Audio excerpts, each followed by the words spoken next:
Buenas tardes con todos.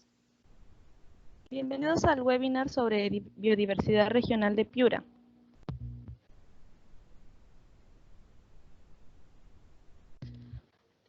Mi nombre es Teresa Ávalo, miembro de la Red Peruana de Juventudes y Biodiversidad. Les comento que la Red de Juventudes y Biodiversidad es parte de una red internacional de la que forman parte jóvenes de todo el mundo que se han unido con el objetivo de prevenir la pérdida de biodiversidad y preservar los recursos naturales a nivel global. La formación de esta red en Perú es bastante reciente y con el fin de lograr uno de los objetivos de la red y poder formular la postura de jóvenes respecto al marco mundial de la diversidad biológica, se están desarrollando nodos y webinars regionales para mostrar un poco de la diversidad que poseemos. En el webinar de hoy contamos con la presencia del biólogo Fran Suárez Pingo, representante de Playeras del Perú, y la bióloga Mónica Alzamora, representante de Yuncahuasi. Les presentaré un poco de lo que va a ser la programación del webinar. Cada panelista contará con 25 minutos para compartir con nosotros sus conocimientos respecto a la biodiversidad de Piura y su estado actual. Adicionalmente, al finalizar cada ponencia, se contarán 10 minutos para poder responder a las preguntas que ustedes puedan tener y las pueden ir dejando en el chat durante la presentación. Finalmente, una vez culminada la ronda de preguntas, les estaremos dejando en el chat el link de una encuesta de evaluación del webinar que deberán completar aquellos asistentes que deseen obtener el certificado de participación. Ahora sí, Fran, ¿estás ahí para dar paso a la primera presentación? Fran. Hola, Teresa. Sí, ¿qué tal? ¿Me escuchas?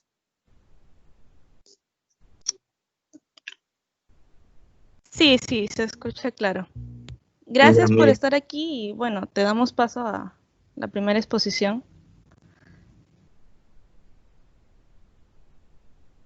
Ya, hola, ¿qué tal? Buenas tardes con todos. Agradezco la invitación de ustedes y sobre todo mostrar un poco lo que es la biodiversidad de Piura. El trabajo que estamos haciendo ahorita es explicar un poco sobre el bosque seco, enfocado luego en humedales, y de humedales vamos a explicar sobre una especie que está al borde de la extinción, de la cual venimos trabajando ya cerca de una década. Bien, le hemos puesto el título que es Biodiversidad del bosque seco y humedales de la región Piura. ¿Me ayudas con el play? ¿Lo cambio o cómo hacemos, Teresa? Cuéntame. Muy bien, Piura se encuentra en el noroeste del Perú. Si vemos todo Sudamérica... ¿Cómo? ¿Me escuchas? Bien, entonces, como te explicaba, aquí marcado donde se encuentra Piura, se encuentra en el noroeste del Perú. Pero si vemos toda la franja del norte de Sudamérica, vemos que es como un espacio muy puntual desde Colombia, Ecuador y el puntito que está aquí en el norte del Perú. Y quiero explicar esto, dejar marcado esto porque hay un play más adelante sobre la importancia de toda esta parte para el tema de corredor migratorio, específicamente en aves playeras. Siguiente, por favor. Bien, frente a las costas de Piura, Piura debería ser un país muy tropical, un lugar muy tropical, porque está muy pegado o cerca a la línea ecuatorial. Entonces, cerca a la línea ecuatorial están los trópicos y debería ser un lugar muy, muy paradisíaco, así como muestran las fotos en Centroamérica. Pero Piura es más que eso. ¿Y por qué cambia toda su fisonomía, su biogeografía Piura? Porque justo en Piura, frente a las costas de Piura, y confluyen dos corrientes, una que viene del norte, que es las corrientes cálidas o de aguas tropicales, o la corriente El Niño, y por el sur viene la corriente de Humboldt, que es aguas frías. Estas dos corrientes se juntan frente a las costas de Piura y Tumbes, y con ello forma un espacio de transición o de mezcla que nosotros le conocemos como ecotono. Ese ecotono lo que busca es la interacción tanto de la biodiversidad de las aguas cálidas con la biodiversidad de las aguas frías, y es un punto de unión muy interesante, donde se mezclan no solo los productores primarios desde el plancton, que es el fito y el zooplancton, que eso permite que las costas de Piura sean muy ricas. Luego hay una barrera en Piura que está un poquito más pegada al oriente, que es la cordillera de los Andes.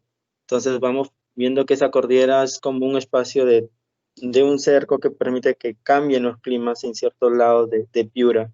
Y otra de las razones que tiene Piura que la hace muy particular es que justo aquí nace el desierto, uno de los desiertos más grandes que existe en el mundo, es más conocido como el desierto pacífico tropical o el desierto de Sechura. Y justo aquí en Piura es la parte más ancha de ese desierto. Entonces tenemos 4 factores macros que permiten que Piura sea muy particular a nivel país.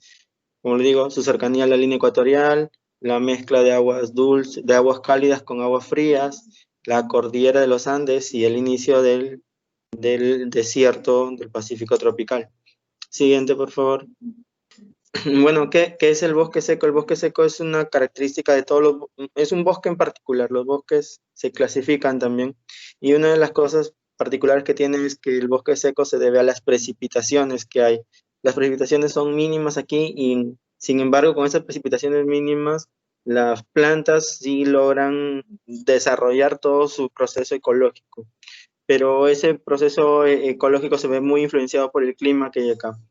Son uno de los ecosistemas más adaptados y extremos del mundo y permite que cierta particularidad de flora y de fauna viva aquí. Por eso se dice que el bosque seco conforma la región tumbesina, que es una de las regiones de mayores endemismos en el mundo. Endemismos solo habitan en este espacio, especies que solo habitan en este espacio del mundo y no en otro lugar. Aquí en este espacio que va desde el bosque seco, se le conoce como el bosque seco ecuatorial, viene desde el sur de Ecuador y en Perú se encuentra en Tumbes, Piura, Lambayeque, La Libertad y un poquito del norte de Ancash. También hay bosques secos en el Marañón, pero eso es más o menos la distribución aquí en el norte del bosque seco. En este espacio de bosque seco que va un poquito más para el norte del Perú, se han registrado 57 especies de aves endémicas y, y plantas muy particulares como el algarrobo, que puede hacer profundidades como de 80 metros, sus raíces pueden hacer profundidades de 80 metros, es como si colocaras al Hotel Sheraton bajo tierra, esa es más o menos la distancia de sus raíces. Pero sin embargo se calcula que más del 70% de los bosques originales van desapareciendo y esto es un poco más por la presión que existe en estos espacios como tal. Recuerda que si les hago una consulta, ¿dónde habita la mayor población de gente en el país? Si es en la costa, en la sierra o en la selva. Y una de las presiones más fuertes donde hay mayor cantidad de población y es aquí en toda la zona costera del país. Y si nos vamos para el norte, aquí es una de las zonas costeras donde hay bastante presión de las personas. Y eso ha permitido ha llevado que el espacio o el ecosistema sufra ciertas alteraciones por factores antrópicos que tienen mucho con nosotros. Siguiente. Bueno, hay un estudio del CERNAN, hay varios estudios para empezar sobre el bosque seco. De esos estudios me agradó que lo pone muy preciso. Abajo dejo el link para que lo puedan leer, lo chequen, es una literatura muy amigable, que es fácil de leer, lo pueden leer en menos de 2 horas y le prestan bastante atención. Ahí lo que te escribe son los puntos de importantes sitios prioritarios aquí en el norte del Perú y menciona en el punto 6 un lugar que se llama Río Seco, El Garabo y Tocto, que pertenece todo esto a Salitral Huarmaca. ¿Por qué lo dejo? Muestro esto, es porque aquí habita una de las especies que podríamos decir que está muy amenazadas a nivel país y a nivel mundial, que se creía extinta hace unos años, en la década de los 70, justo en esa época se conmemoraban los 100 años de la extinción de la pava aliblanca, que es la foto que está ahí. Se le dice aliblanca por la franja blanca que tiene en el ala, y es una pavita de esas arborícolas, y se alimenta de frutales de una especie muy particular en el bosque seco. Entonces, de esta especie quedan alrededor de 400 individuos maduros, como si quedaran 400 personas en el planeta para repoblar toda la población, pero estos 400 individuos, por eso su población está muy, muy, muy crítica. Entonces, desde hace más de 20 años se ha trabajado bastante en reintroducirla, en que la gente la conozca. Hasta ahora, si ustedes, cualquiera de los están aquí, en una moneda de un sol está representada la pava blanca. Esto pertenece a toda una estrategia de dar a conocer la fauna amenazada del país. Entonces, en este espacio de Piura es donde se encuentra más del del 40 o entre 40 y 60% de la población de las pavas blancas. Se creía que la pava era más un poquito más en Lambayeque, pero se encontraba aquí en Piura, que son las poblaciones más numerosas que hay. Y esa es la importancia de este espacio. Siguiente, por favor. Y se encuentra en Piura. Este es un copetón rufo, también está categorizado en peligro. Si pueden ver la foto con detenimiento, está en la mano de alguien y abajo tiene un anillo de metal. Esta fue anillada en el 2014 en una estación de anillamiento que queda aquí en Piura, en la Universidad de Piura, específicamente donde ya más de 7 años gente viene haciendo investigación con las aves y ven los patrones ecológicos también, cómo se van distribuyendo, las anillan, las capturan o las recapturan y con eso van comparando datos en un histórico de tiempo. Lo interesante que tiene Piura con estos bosques secos es que está muy influenciado con los eventos del Niño. Aquí en Piura puede ser muy seco, mucho calor, mucho desierto, pero hay lluvias que pueden inundar todo Piura. Así en el 2017, no sé si escucharon las noticias, que Piura estuvo totalmente inundada por esta lluvia. Entonces, si bien afecta mucho a las ciudades, pero este es como el empuje que les da al desierto y al mismo bosque para reverdecer y tratar de que comiencen a desarrollar todo su ciclo ecológico y puede haber mayor florecimiento. Generalmente se ha descubierto que las temporadas de reproducción de las aves de este bosque coinciden mucho con las lluvias que hay aquí. Entonces, ahí cuando hay más lluvias hay mayores patrones o mayor incidencia de reproducción y se ven muy marcado con los datos. Y hay otra que es que hay una presión fuerte por estos bosques que no les permite recuperarse como se recuperaban cada vez desde las lluvias. Es debido a que la gente que habita ahí mucho lo fragmenta, mucho lo tala y por ejemplo, hay bastante tala para que lo transforme en carbón y generalmente las plantas del bosque seco es algarrobo, zapote, bichayo. Y generalmente el algarrobo es un carbón un poquito más aromático que utilizan para las pollerías. Entonces, muchas de las pollerías que hay en el Perú utilizan este carbón que sale de aquí del norte del Perú. No solo de Piura, sino también de Lambayeque, en Olmos. Entonces, trasladar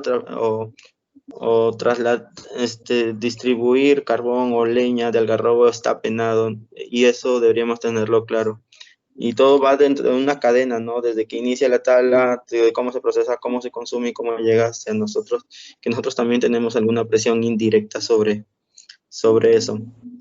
Entonces, de ahí deben hacer algunos servicios que puede brindar el bosque y sobre ello los pobladores que están en el bosque seco cambien esa mentalidad porque puede darle algunos servicios, algunos beneficios a partir de la biodiversidad y ello le interese para conservar estos espacios como tal.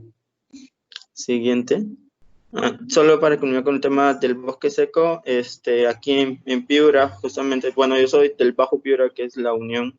Hay ecosistemas muy interesantes que se encuentran en la laguna Ñapique, en el estuario de Birrilá, en el mismo manglar de San Pedro, que está muy asociado al tema de los humedales. Por ejemplo, esta foto es de laguna la Ñapique, y si pueden ver todo el horizonte, que parece una línea, hay como una franjita más gruesa, todo eso es bosque, es plantones de algarrobo.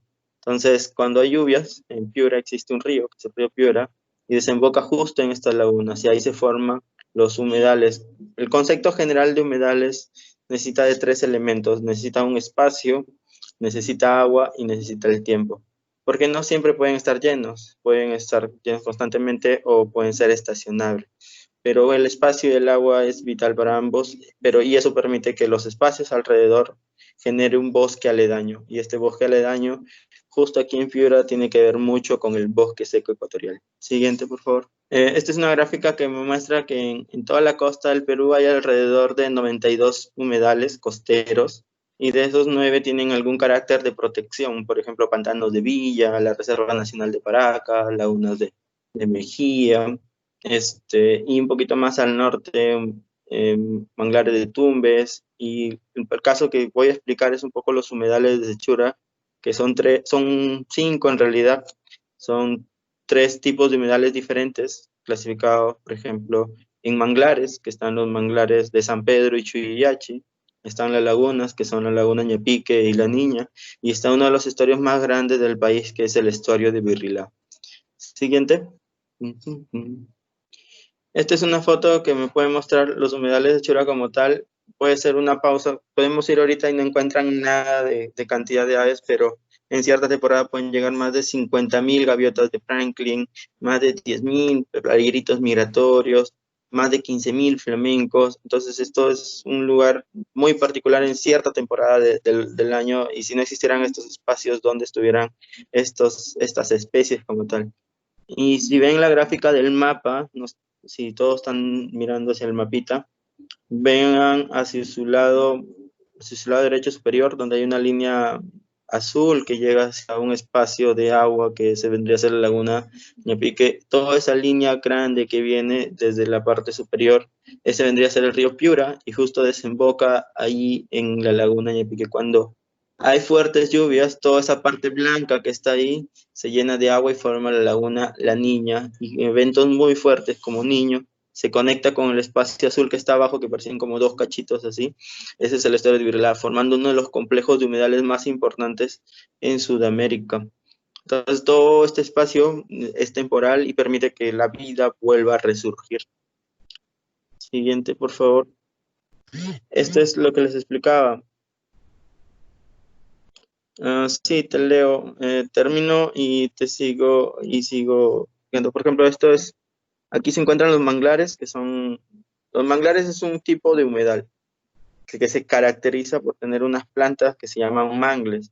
Entonces, hay más de 50 especies de mangles, en Perú hay 5 especies, y justo en Sechura hay 4 especies de mangle de las 5 que existen en el Perú.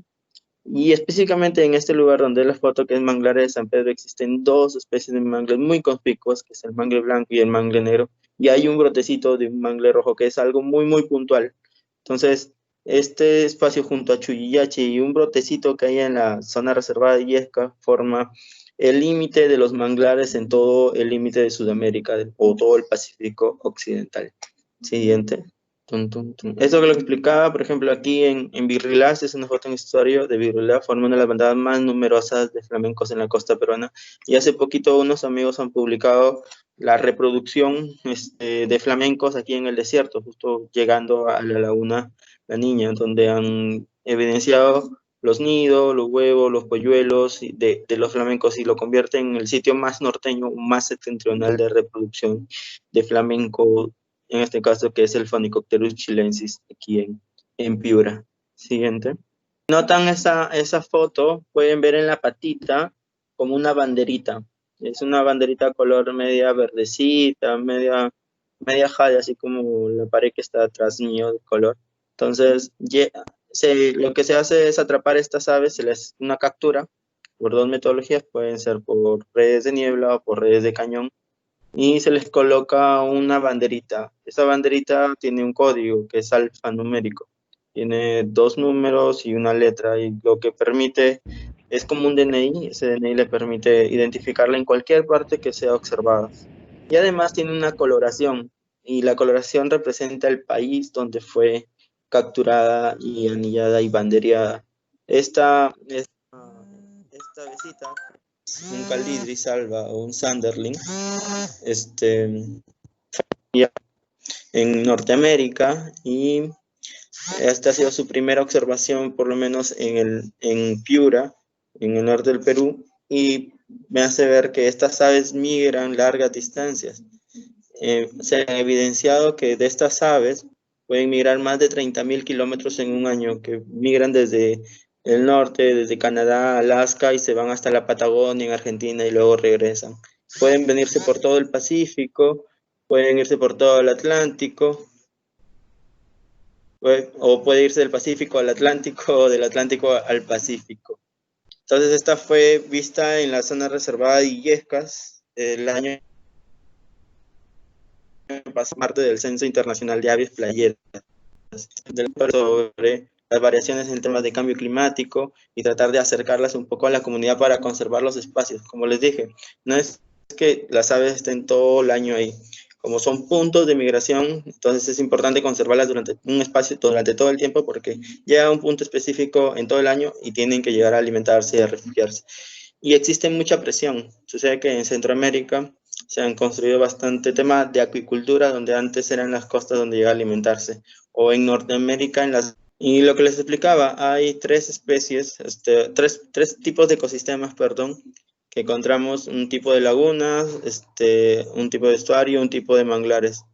Estos tres tipos de ecosistemas de humedales lo encontramos si nos ubicamos en la provincia de Sechura, que está al sur de Piura. En menos de 20 kilómetros de radio podemos visitar todos estos lugares aquí con mucha facilidad, con un acceso literalmente fácil. Son generalmente 8 kilómetros de trocha para cada uno y el resto es pista asfaltada. Entonces, en ese sentido es fácil el acceso y son unos espacios que pueden servir de laboratorios vivientes para comenzar a explicar a los chicos o transmitir conocimiento de generación en generación, que se vuelvan escuelas o laboratorios vivos de enseñanza sobre la biodiversidad que hay en los humedales. Siguiente. Esta es una gráfica que me muestra las investigaciones que existen en el lugar. Las investigaciones se basan, aquí lo hemos clasificado en 3 ítems. Uno es en publicaciones indexadas, que pasan en revistas de alto impacto. Los otros son documentos de gestión y el otro son tesis. Y sobre ello hemos visto que por lo menos 33 trabajos se han realizado aquí. Y sobre ello vemos que un poco más el tema de publicaciones en cuáles son planes de manejo sobre el espacio y publicaciones de alto impacto, que va dirigidamente al tema de redactar para revistas indexadas. Siguiente. Esto es un mapa acumuladas. Existe el Instituto Aerofotográfico del Perú y sucede que en la década de los 40 en una avioneta fueron volando por el desierto y iban fotografiando todo el río. Y una de las cosas que encontramos ahí fue que habían fotografiado los humedales de Sechura. Y ahí, si comparamos, no se nota ahí, ahorita sí lo podemos observar, pero si lo vemos a gran escala, se puede notar que hay espacios como los manglares de San Pedro, que ya estaban desde la década de los 40, pero hay unos manglares que son los manglares de Chuyachi, que está con la línea roja exactamente, y no estaban. Sucede que luego, tiempo después de los 40, hubo un encauzamiento del río, y permitió que agua del río comience a ingresar al mar. Entonces, algo que me faltó explicarles es que los manglares crecen en una armonía de mezcla de agua dulce con agua salada, permite que estas plantas comiencen a germinar y a florecer y estar en un espacio como tal. Y la línea verde inferior es el estuario de Birla, que siempre ha estado ahí. Entonces aquí vemos que también los ecosistemas se pueden ir formando en el transcurso del tiempo. Desde el 40 hasta ahora son cerca de 80 años. Siguiente. Esto es gestión del conocimiento. La gestión del conocimiento es lo que nosotros hacemos bien. Vas al lugar, observas aves, pero nosotros tomamos los datos y todos esos datos se ingresan a una plataforma web. Y en esa plataforma web lo que permite es, mediante un pantallazo, mostrarme dónde están las mayores cantidades de aves en un momento puntual. Generalmente hacemos evaluaciones entre enero y febrero, donde investigadores de toda Sudamérica y América salimos a observar aves playeras en este específico. ¿Recuerdan las aves que tenían una banderita, esas chiquititas? Esas salimos a observarlas y vemos si es que realmente están pasando por estos lugares y lo ingresamos a esta plataforma y de un pantallazo me puede ayudar dónde están distribuidos. ¿Para qué me sirve? Uno, para determinar hábitats críticos, los hábitats críticos donde se encuentran las especies. Lo otro, para tomar decisiones acertadas sobre los espacios y sobre los espacios generar gestión. Y la gestión que vaya enfocada al tema de preservar los hábitats para conservar las especies y que la gente comience a interiorizar que es importante los espacios como tal y sobre ello tomar buenas decisiones para no alterar los lugares que en posteriores años pueden hacer que las especies playeras comiencen a disminuir considerablemente, como ha ocurrido. Hay estudios que indican que de la década de los 70 hasta la actualidad, muchas de este grupo de aves se han reducido en un 60 o 70% sus poblaciones. Siguiente. Si van bien, ¿me entienden? ¿O tienen alguna pregunta? La dejamos para el último. No sé, ustedes díganme si voy muy rápido. Tengo poquito tiempo. Normal. Como les dije, la exposición también aterrizaba en una especie como tal. Este es un Sternula lorata o gaviotín peruano. Este Sternula lorata, generalmente su patrón de alimentación es la anchoveta. Generalmente. Entonces, la anchoveta es una especie de agua fría, lo que permite es un poquito alimentarse en toda la corriente fría toda la corriente de Humboldt. Entonces, su límite de distribución es generalmente desde el centro de Chile, Misiones, un poquito hasta el sur de Ecuador. Va por toda esta franja costera, por toda la franja costera peruana, y este es el lugar donde la especie como tal. Entonces, otra de las características de esta especie, aparte de las características fisiológicas, que tiene la base de pico amarillo, tiene un antifaz negro, tiene las alas color grisáceo, es una de las pocas especies que anida en el desierto. ¿Se imaginan colocar huevos en el desierto, sobre todo en el Perú, o en Piura, donde ya esa Piura se siente calor? ¿Te imaginas poner eso en el desierto piurano? Entonces, hay una investigación que permite que los huevitos del gaviotín, en este caso el gaviotín peruano, tiene como unas cámaras de aire que le permite refrescar el aire exterior al interior y con eso mantener el embrión en una temperatura estable que le permite desarrollarse. Ese mapita que está ahí, los puntos que están marcados son los puntos, por lo menos en Perú, donde antes se reproducía, y el límite donde se reproducía en el país era en Pacasmayo, en La Libertad. Y habían 4 sitios, pero era un poquito más al sur, pero luego fueron alterados porque justo en Piura, lo que les explicaba al inicio, comenzaban a hacer carreteras, y con eso alteraban los lugares de nidificación. Recuerdo que en el 2011 comenzamos a ver algunos juveniles y comenzamos a perseguirlos para ver si es que aquí en Piura existía la reproducción de la especie. Pero fue constante, 2012, 13, 14, 15, 16, 17. Recién 6 años después se descubrió el primer nido de esta especie aquí en Piura, que es específicamente en Manglares de San Pedro, que es un sitio Ramsar, y quiero aprovechar que hoy se celebran 12 años de haber sido denominada como sitio Ramsar, los Manglares de San Pedro. Entonces, en este espacio de 2017 se encontraron los primeros nidos, pero recuerdan lo que les mencionaba de los eventos del niño. En esa época comenzó un evento del niño que no permitió que ingresáramos de nuevo a hacer la investigación y nos quedamos con ellos si es que realmente esos huevitos o esos nidos habían tenido éxito, si había éxito reproductivo. Así que tuvimos que esperar hasta el siguiente año para ver si es que era posible. En el 2018 comenzamos de nuevo a observar, pero sin mucho éxito, solo encontramos juveniles de nuevo. No encontramos nidos, ni polluelos, ni padres que por lo menos tenían el comportamiento reproductivo. Hasta que en el 2019, hace poquito, encontramos un polluelo. ¿Se imaginan que una investigación después de 8 años encontramos un polluelo? Era como que ya confirmábamos que en Manglares de San Pedro sí existía reproducción del gaviotín, pero no, y era como uno de los hallazgos que nos permitía asegurar que el espacio es saludable. Los espacios saludables permiten que ciertas especies encuentren ciertas condiciones favorables para reproducirse. Y con ello también se confirmó que este espacio, como Manglares de San Pedro, es el límite más septentrional, más norte de reproducción de la especie como tal. Algo que debo decirles es que las poblaciones del gaviotín están reduciéndose. Supuestamente hace unos años habían 10.000 individuos. Luego la UCN nos dice que hay alrededor de 700 a 1.500, 1.600 individuos. O BirdLife nos dice que hay entre 1.000 a 2.500 individuos. O sea, sus poblaciones son muy bajas, poca cantidad de individuos. Por eso es considerada una especie en peligro. Como muestra la siguiente gráfica, por favor, siguiente. Estos más o menos los datos que nos da BirdLife, la UCN y una publicación que fue hecha por Duffy en la década de los 70. Siguiente, por favor.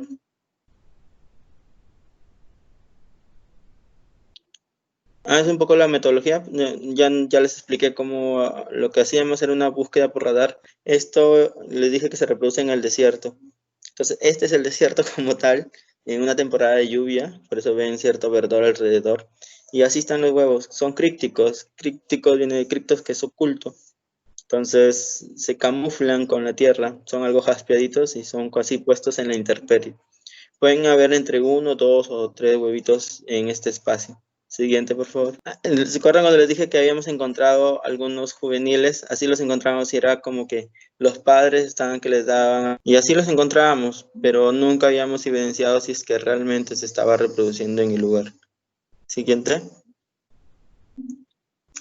Esas fueron las observaciones que teníamos y también buscamos referencias de otros autores como César Chávez, que fue uno de los que impulsó que sea sitio Ramsar. Y los puntitos rojos que están ahí, la gráfica, los hitos en rojo eran los juveniles que se habían observado. Siguiente, por favor.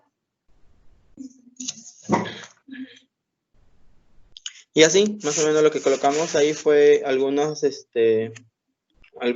señuelos, que son unas varitas que permitían camuflarse también con el lugar.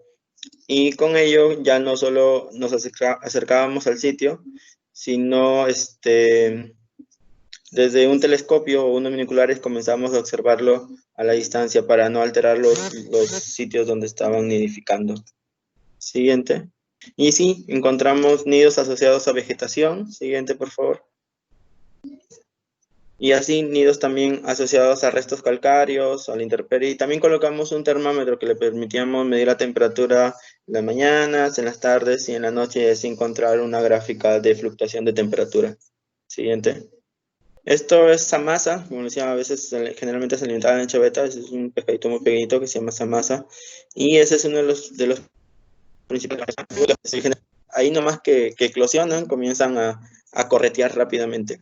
Entonces, si tú vas un día y dices, aquí están los nidos, y luego al siguiente día no encuentras nada, es muy probable que ya haya eclosionado y lo encuentres más o menos a 200 metros, en un radio de 200 metros. ¿Sí? Tienes que esperar. Una de las cosas que dan indicadores que te da que hay reproducción es que cuando tú llegas a un espacio del desierto, estas aves comienzan a atacarte en una forma casi perpendicular y te atacan. Eso es fácilmente que están defendiendo su espacio. Si están defendiendo su espacio, están defendiendo los nidos o los polluelos que hay cercanos. Siguiente. Eso es más o menos la cronología de cómo hemos ido encontrando nidos, polluelos y huevos, y poder asegurar que ahora Manglares de San Pedro es un sitio de reproducción del gaviotín peruano. Es el sitio más norteño de reproducción. Siguiente, por favor. Ahora, ¿para qué me sirve todo esto? Bien, como les dije, Manglares de San Pedro es un sitio Ramsar, y los sitios Ramsar tienen una zonificación como tal, pero da la casualidad que este gaviotín se reproduce fuera del sitio Ramsar. O sea, hay una mirada que deberíamos ver ahora, que es también si vemos al espacio como un área para gestionar o vemos a la especie como tal para gestionarla. Porque la especie no te va a decir, oye, aquí es el límite del sitio Ramsar, no me voy para reproducirme afuera. Entonces, las especies como tal escogen los espacios que encuentran condiciones favorables y ¡pum!, llegan, en este caso se reproducen. Es como repensar, ¿no? Si extendemos el sitio Ramsar o nos enfrascamos en conservar la especie como tal, hacemos una gestión basada en la especie, y eso es un poquito los ítems que estamos ahorita ya trabajando aquí en Vice. Siguiente. Y aquí pueden notar mejor, toda esa línea verde es el límite del sitio Ramsar. 500 o 600 metros después del límite se han encontrado nidos de gaviotín peruano. Siguiente. Hemos también visto todo el área real, no es el área potencial, ni es el área real de reproducción, abarcan 50 hectáreas. Potencialmente puede ser más, sí, se puede recorrer más los espacios, hacer más investigación por el lugar en temporada reproductiva, y el espacio puede aumentar. Pero estas 50 áreas sí es el área total, el área real de reproducción que usan los gaviotines peruanos. Siguiente. Entonces, como conclusión, que aquí encontramos el límite más septentrional de nidificación del esternudo de rata. Antes eran 300 kilómetros más al sur, cerca de 400 kilómetros más al sur, que es en la Libertad, en Pacasmayo. Siguiente.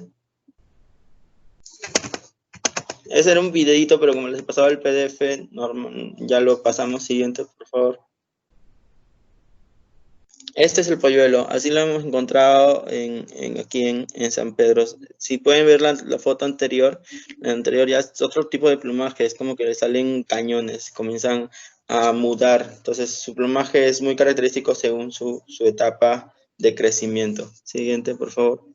Esto es la zonificación del lugar. Este es Manglares de San Pedro, es el sitio Ramsar. Y ahora en estos espacios hay 4 áreas donde se hace investigación, uso recreativo, área de recuperación o el área turística. Entonces, cuando tú vas al Manglares, dicen, oh, no hagan turismo, pues no es un área intangible como tal.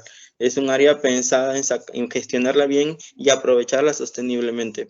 Sobre ello se está construyendo un proyecto de inversión pública que va direccionada a los proyectos de inversión pública en diversidad biológica y servicios ecosistémicos. El año pasado hemos trabajado el perfil del proyecto, ya fue aprobado a finales de año. Este año debemos estar trabajando el expediente como tal. Ahorita por el paro, hay una para por el tema del contexto que estamos viendo ahora, pero sí, ese es el siguiente paso, generar el expediente y con ello buscar el financiamiento para hacerlo realidad, pensando en un espacio orientado hacia un espacio multipropósito. Este espacio multipropósito está pensado en hacer investigación, en hacer uso turístico, en hacer recreación y siendo inclusivo con energías limpias que pueden ser utilizados en una infraestructura como tal en Manglares de San Pedro. Siguiente. Eso es ya la misma zonificación y el puntito rojo es donde están los sitios de nidificación. Es un poquito, estábamos tratando de ver cómo lo incluimos dentro de esta zonificación como tal. Siguiente, por favor. Siguiente, esos son esos son los espacios como se están pensando y la investigación es vital para la gestión del lugar, por eso se está pensando en la investigación en todos los espacios zonificados del mismo Manglar de San Pedro. Siguiente, creo que sigue Mónica, si no me equivoco. Este año encontramos así nidos ya con huevos eclosionados y también encontramos volantones y algunos pichones que confirman que este año también se ha reproducido la especie como tal aquí en Manglares de San Pedro. Siguiente. Y quiero terminar la exposición dejando 2 preguntas así para ustedes y también me ayuden a responderlas. Uno es, ¿qué sucedería si se extingue una especie? ¿Y cuáles son las preocupaciones de la gente? Yo siempre trato de llevar a mis patas de barrio, de juerga, si se puede, a mis papás, a mis familias, a estos espacios y que comiencen a aprender. Y un día estaba llevando a mi amigo Carlos y Carlos le decía, ahí están los gaviotines, ¿qué gaviotines? Me decía, y los tenía delante de él y casi acercando. Y así ocurre que muchas de estas especies pasan inadvertidas para nosotros, pero no vemos la importancia o la relevancia en un contexto ecológico que tienen estas especies como tal.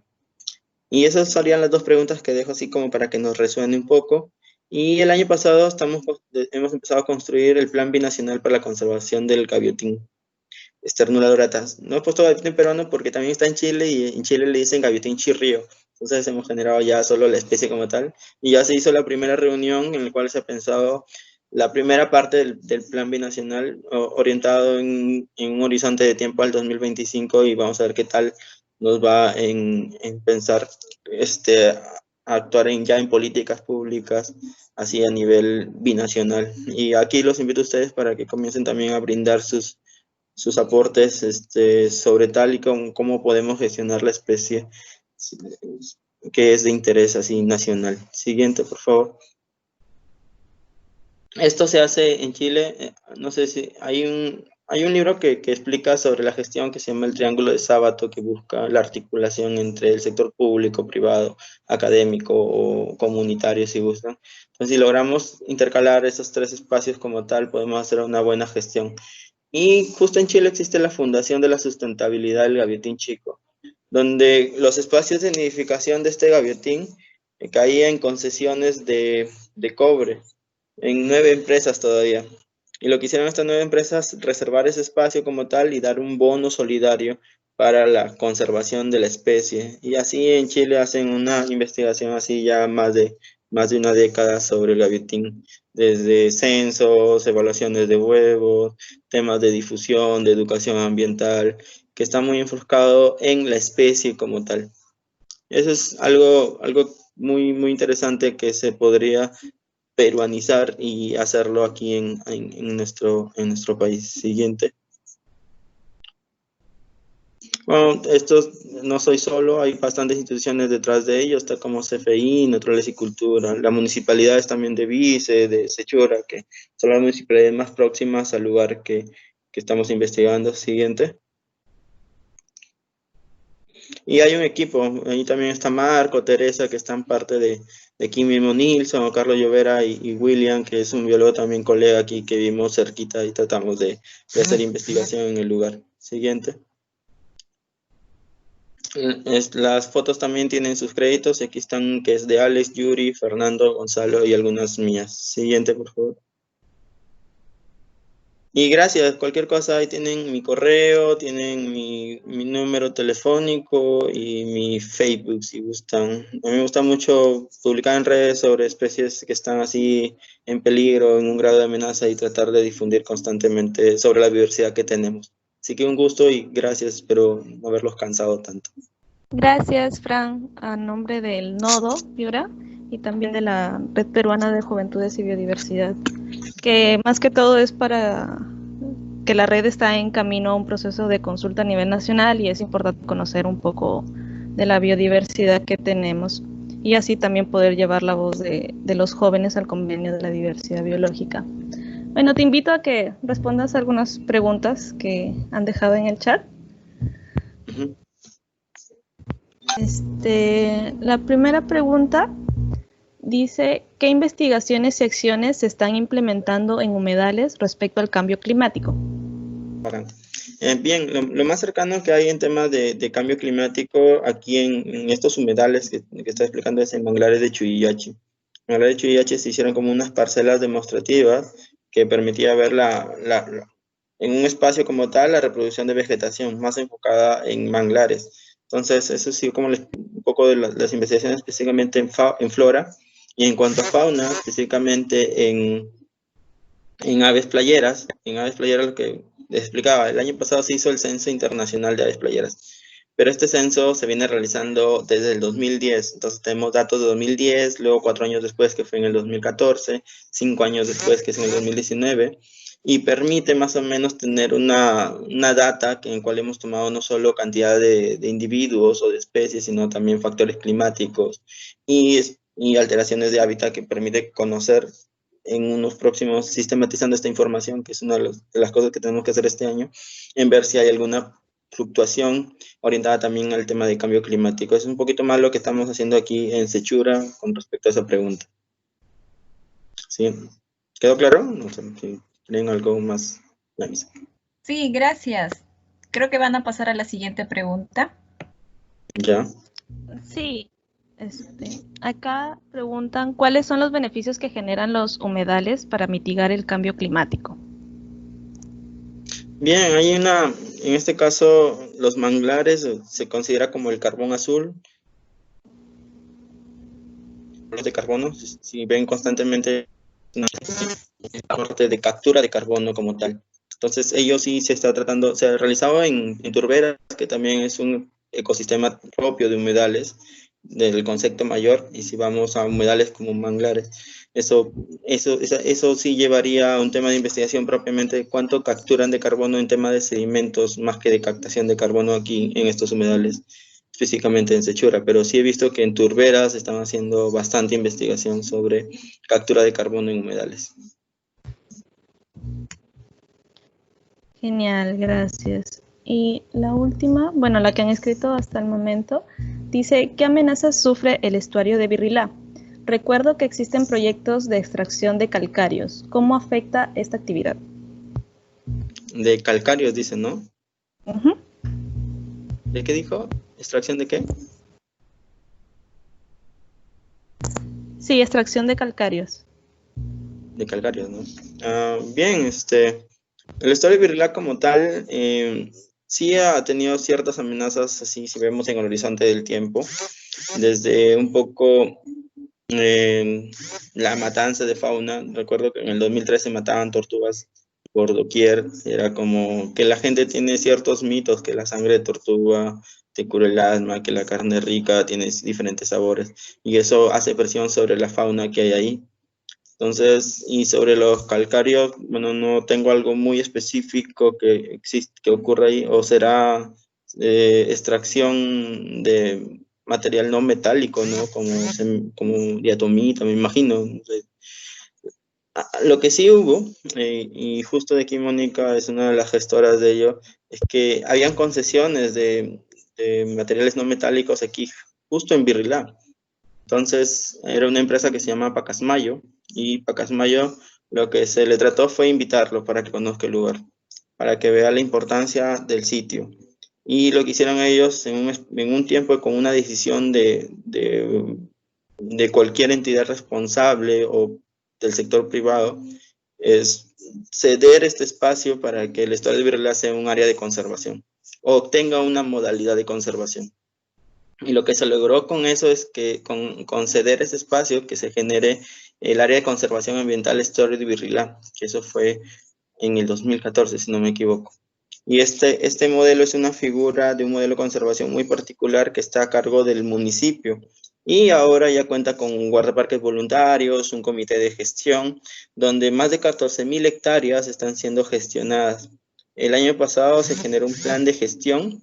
Entonces, sobre ese plan de gestión tiene ciertas actividades con un horizonte de tiempo también, que permite mirar con perspectiva la gestión de este espacio. Ahora lo que se está haciendo es, a partir del Ministerio del Ambiente, es generar una ficha para que sea propuesta como sitio Ramsar. Entonces, calza con varios criterios para que sea sitio Ramsar, y esos es un poco los desafíos que tiene el estado de Birlán en los próximos, en el cortito tiempo nada más, de tratar de que su denominación sea posible. Entonces, sí, en un horizonte de tiempo ha habido ciertas amenazas.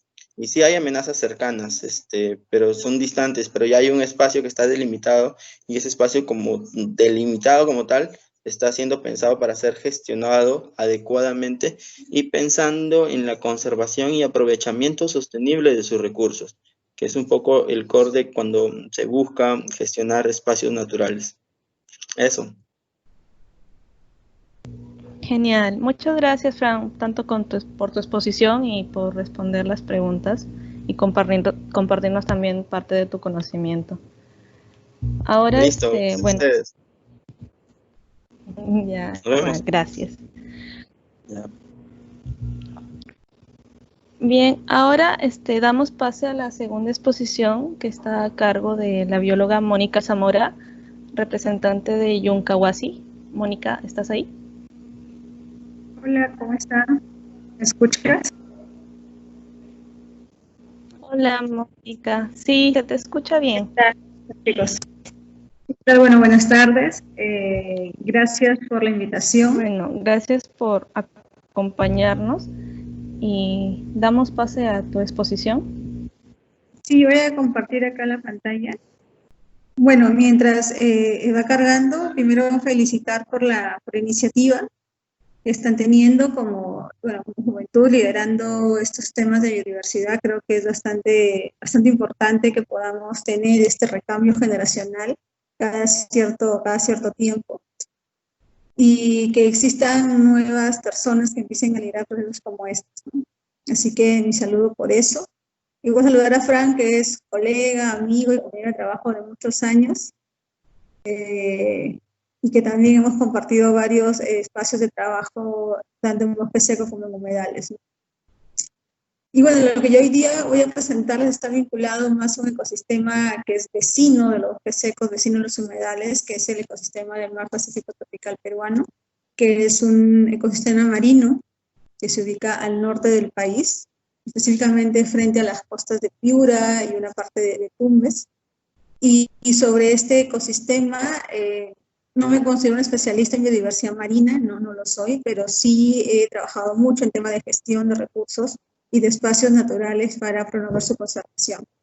Y lo que hoy les voy a presentar es un poco el resultado de varios años de intervención en estos espacios a través de la promoción de investigación científica, a través de la promoción de políticas públicas para poder mejorar esos espacios, y también a través de la promoción del nivel de gobernanza pueda elevarse para que las comunidades que están asentadas en los espacios naturales puedan tener mejores condiciones de vida y mejores decisiones sobre los recursos naturales.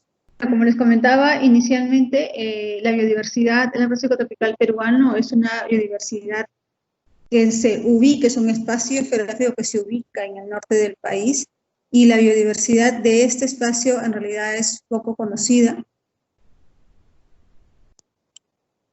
recién en los últimos casi 8 a 10 años se ha empezado a promover espacios, tanto de investigación como de conservación a nivel político y local para poder promover la conservación de espacios geográficos.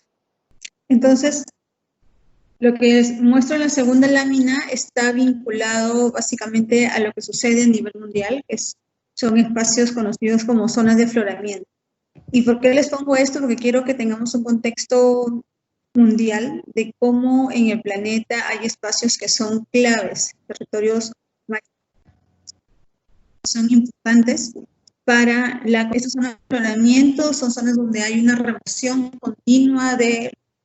Mientras les voy contando un poco los afloramientos. A nivel mundial existen 4 zonas o 5 zonas de afloramiento importantes, que son estas zonas que les comentaba de remoción de corrientes continuas. Ahí estamos, creo. La segunda, ¿puedes poner?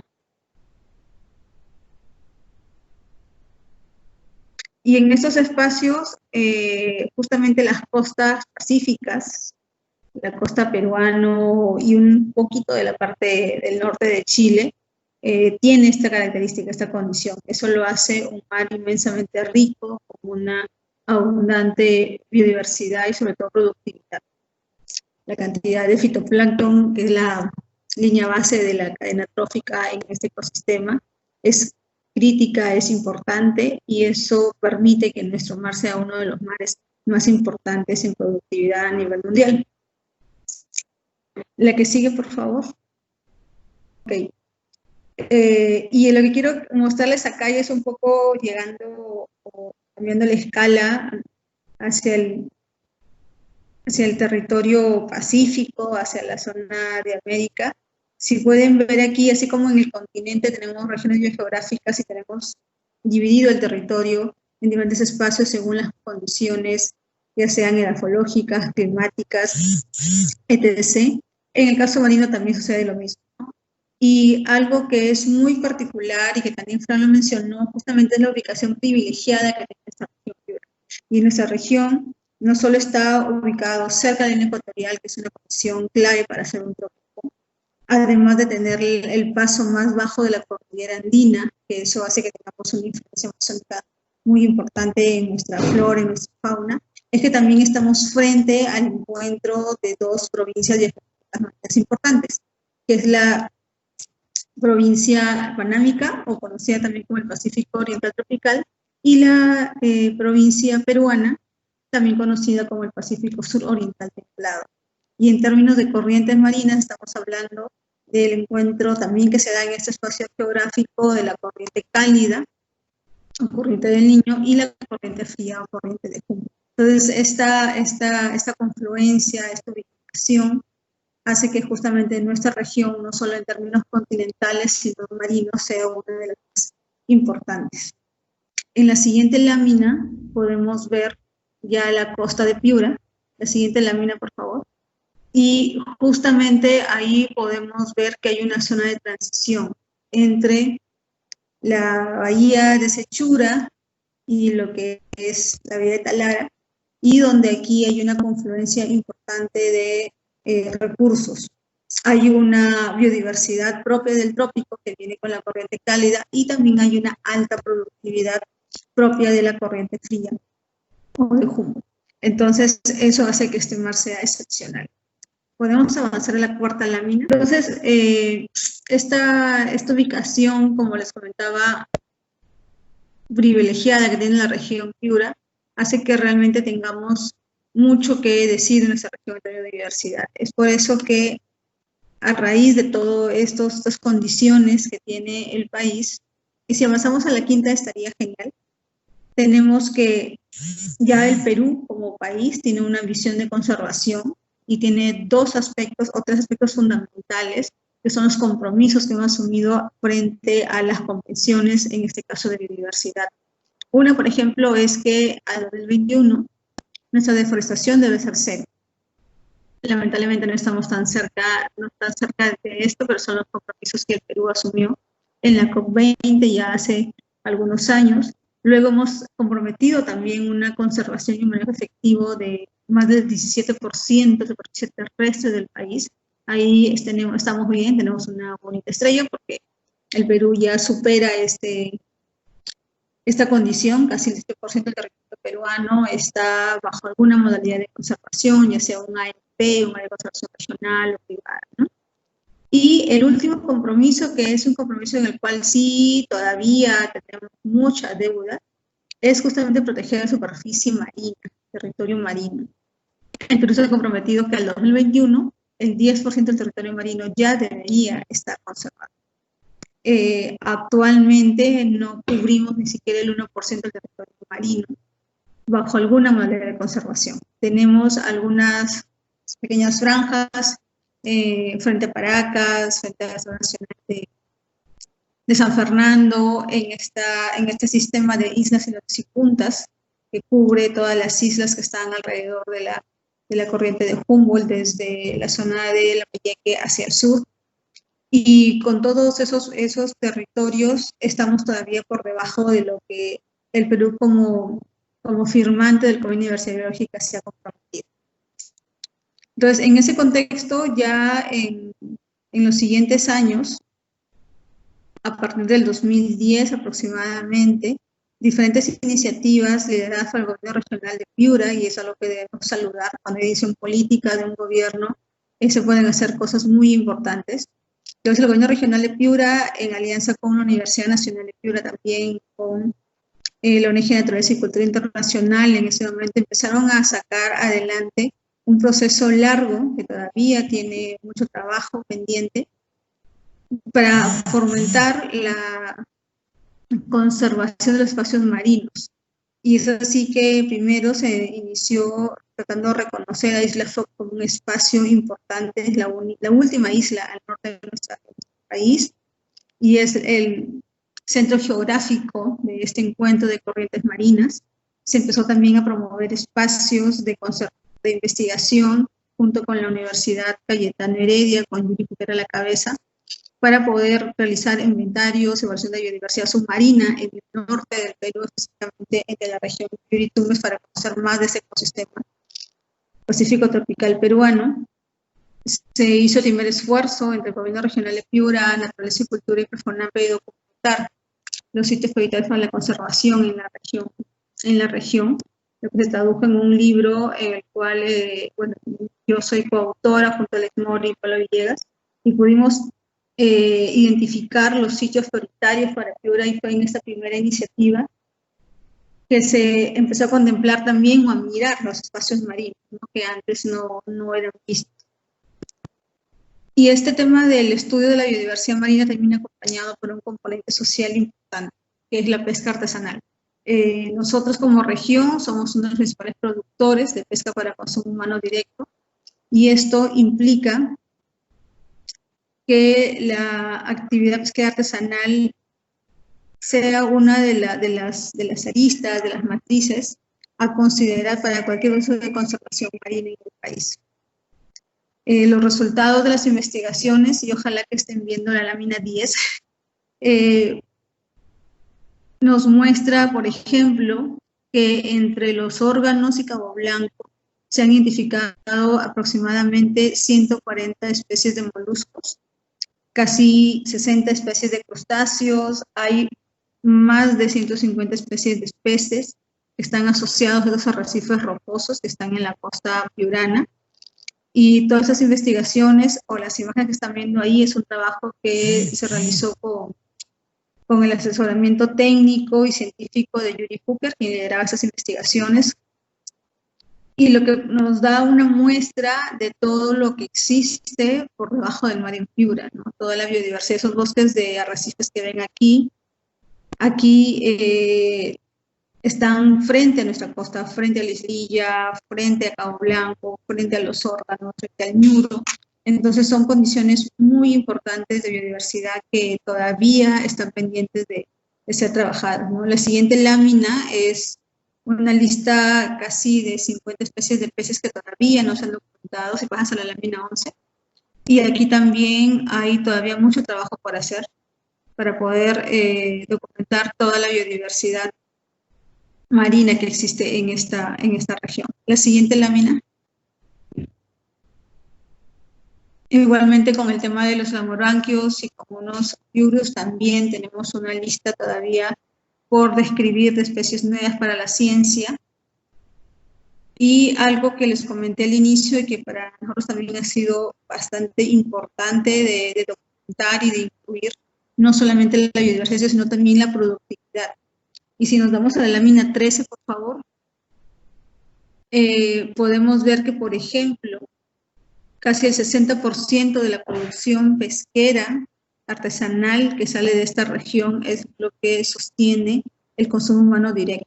Esto quiere decir que el ceviche que nos ponemos todos los días, el pescado frito que nos ponemos todos los días en casa, esto es consumo humano directo. Toda esta pesca, el 60% de todo lo que va para el Perú sale de acá de Piura, ¿no? Entonces, muchos analistas decían, por ejemplo, que si Piura cerrara sus muelles un día, dejara de extraer pescado y no mandara pescado a Lima, por ejemplo, Lima se quedaría sin ceviche por lo menos 3 días. Entonces, aquí hay una relación clave también de una economía que gira alrededor de estos recursos naturales, alrededor del mar tropical. Y si te vas a la lámina 14, por favor, si es que puedes avanzar, porque yo sigo viendo la lámina 10. Podemos ver que aquí hay 3 láminas que reúnen tres condiciones, 3 aspectos importantes de este ecosistema. Uno que está vinculado a la biodiversidad como tal, a la vida submarina, a todo lo que sucede debajo del mar. Tenemos un registro importante, no solo de invertebrados y vertebrados marinos, sino también de zonas de nidificación, de registros importantes. 5 de las casi 8 especies de tortugas que existen están aquí habitando. Tenemos alrededor de 12 de los 30 mamíferos marinos documentados para el Perú, habitando en la región Piura, teniendo actividades reproductivas incluso. La población de caballitos de mar son poblaciones más críticas e importantes en la región, sobre todo en el norte, cerca a Tumbes, porque hemos documentado que al mes podrían estar extrayendo alrededor de 80 toneladas de caballitos de mar para exportación y de una manera muy depredatoria, no es una actividad sostenible. Pero a pesar de eso, tenemos una biodiversidad importante. La lámina de en medio nos muestra unos aspectos paisajísticos clave que hacen justamente del norte del Perú uno de los sitios más atractivos para el tema del turismo. Y en la lámina final, en la columna final, vemos justamente la parte de productividad, ¿no? Entonces, tenemos una biodiversidad amparada en ciencia muy importante, unos recursos paisajísticos que sostienen una actividad turística que es clave y que dinamiza una economía local que mantiene a miles de familias en la región, y por otro lado la actividad artesanal que da sustento a muchas comunidades, bueno, y al país entero. Pero detrás de todo esto, si pasas a la lámina 15, por favor, a la siguiente, hay actividades ilegales, ¿no? Hay actividades ilegales que están depredando el ecosistema.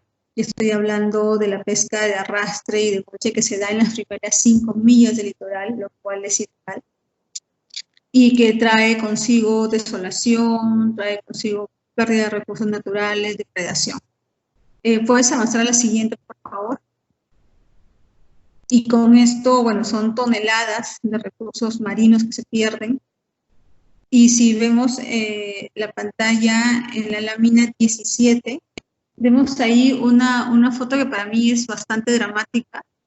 Vemos aquí a individuos de especies de peces que son de consumo humano directo, lenguados, taurillas, cachemas, que es lo que normalmente estamos acostumbrados a comer en nuestros alimentos diarios, que a través de la actividad del arrastre se extraen en tamaños que no superan la talla mínima. Es más, nuestras especies no han llegado al punto de reproducción, entonces esto significa que estamos arrasando con el ecosistema. Entonces toda esta biodiversidad única que tenemos a nivel mundial, porque es un sitio clave para el planeta, lo estamos depredando. Y bueno, y en ese contexto de haber investigado un poco lo que es biodiversidad, haber conocido, evidenciado las amenazas de este ecosistema, es que en el año 2013 de la mano del Gobierno Regional de Piura, NSI y el CERNAN, se inicia un proceso para empezar a tomar acciones concretas. La siguiente, por favor. Estas acciones concretas implicaban que se declare la creación o el establecimiento de un área de conservación marina en las costas de Piura. Se hizo un primer esfuerzo de poder identificar las prioridades para conservación. Ahí en azul, en la franja amarilla, que es la delimitación de la zona marina costera de Piura, se han identificado algunos sitios claves. Están los humedales de Sechura, que ya se les ha hablado mucho, está Illescas, que es ahora una zona reservada. Pero todavía hay espacios como Isla Foca, frente a Lobitos y Cabo Blanco, la zona de Recife de Punta Sal, que está más cerca ya a Tumbes, la zona de Ñuble, que todavía están en deuda, ¿no? de poder establecer un sitio de protección. La siguiente, por favor. Entonces, actualmente existe una propuesta, que es la propuesta de la Reserva Nacional Tropical de Grau, que lidera el CERNAN. La siguiente lámina. Y esta propuesta recoge todas esas investigaciones, esos diagnósticos, tanto sociales, biológicos, económicos, que en los últimos 10 años NSI, junto con el Gobierno Regional de Piura, la Universidad Cayetana Heredia, que era la cabeza, y otras ONGs como Ecoceánica, Delfinus, estuvieron impulsando, ¿no? Y todavía se vienen impulsando acciones para que esta declaratoria se concrete y podamos avanzar en el cumplimiento de las metas ambientales que tenemos como país.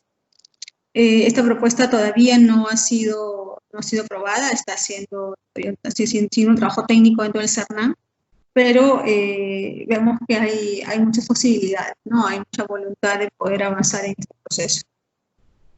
Y bueno, todo este trabajo de 10 años es un trabajo que, bueno, estuvo muy involucrado como región, el gobierno regional liderando este proceso.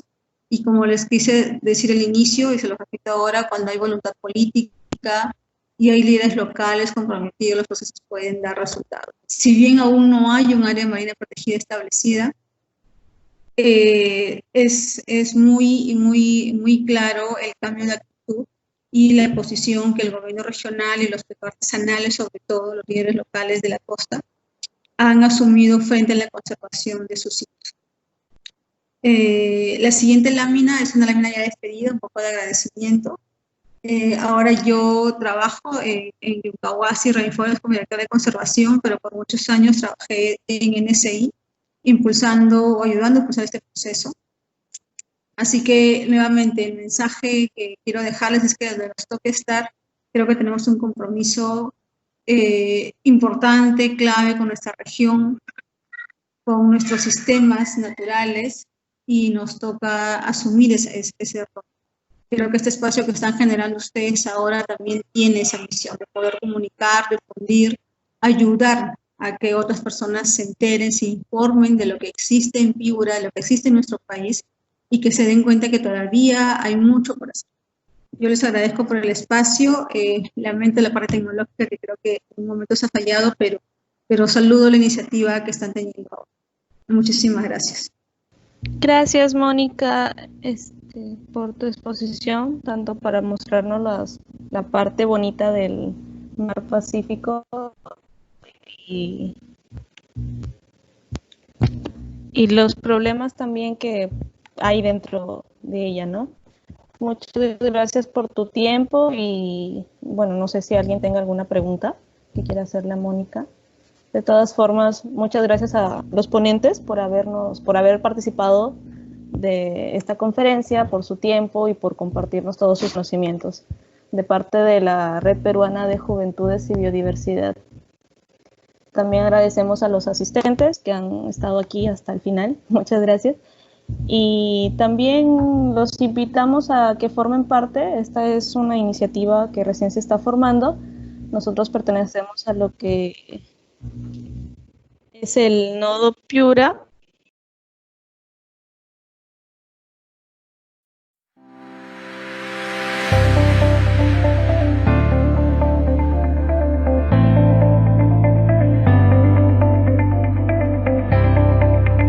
Este año, las Naciones Unidas se reunirán en China para generar un nuevo acuerdo global sobre biodiversidad.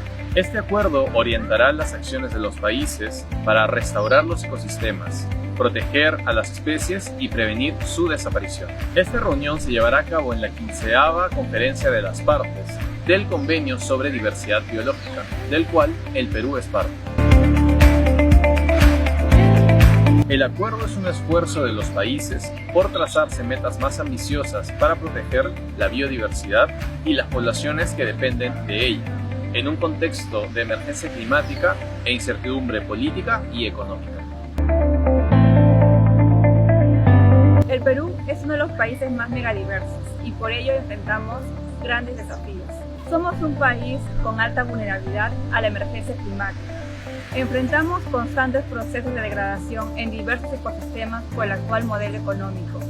Nuestra economía depende del bienestar de los recursos naturales y albergamos un porcentaje significativo de la biodiversidad global.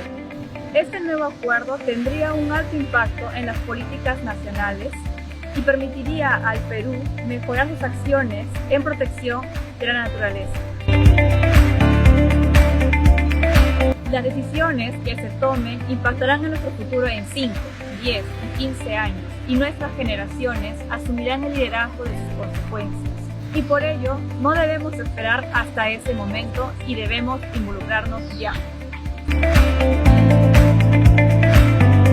Existe una red global de jóvenes y biodiversidad, la cual tiene el respaldo del Convenio sobre Diversidad Biológica. Se ha encargado de llevar las voces de las juventudes a las negociaciones internacionales sobre biodiversidad. Recientemente se ha aperturado el capítulo en el Perú, la Red Peruana de Juventudes y Biodiversidad. Está conformada por jóvenes independientes y agrupados de forma voluntaria para proteger la biodiversidad del país. Realizaremos consultas autogestionadas y autoconvocadas con el propósito de dar a conocer a las autoridades nacionales e internacionales nuestras demandas y aportes para la conservación y el uso sostenible de la biodiversidad peruana. Esto sucederá en la primera mitad del año 2020. Estas demandas serán integradas en una posición nacional, la cual será presentada a instituciones como el Ministerio del Ambiente, para que conozcan nuestras demandas y puedan considerarlas en las posiciones nacionales que serán llevadas a la COP15. Asimismo, nuestras demandas se integrarán a redes de otros países como México y Colombia, para consolidar un acuerdo global de las juventudes e incidir para lograr metas más ambiciosas en el nuevo acuerdo global. Súmate tú también a la Red Peruana de Juventudes y Biodiversidad. Comparte este video con las personas a las que les puede interesar.